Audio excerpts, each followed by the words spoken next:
és büntetés. Minden ember bűnösök, kik nagyon, kik kevésbé. Bűnben égnek a lelkek, a testben lesz emléké. Emlékek töltete az, ami még mindig emészt. Az nem büntetés, hogy ismét jön a rossz bűnös lét.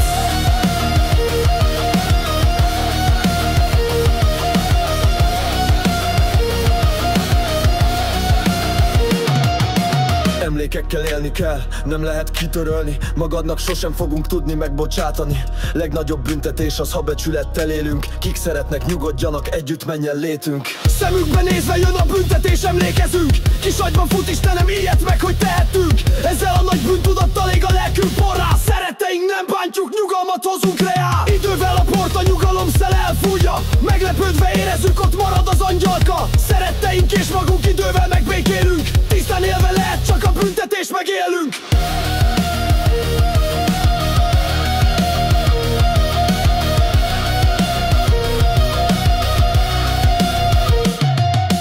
Idővel a port a nyugalom szele elfújja. Meglepődve érezzük, ott marad az angyalka. Szeretteink és magunk idővel megbékélünk. Tisztán élve lehet csak a büntetés megélünk.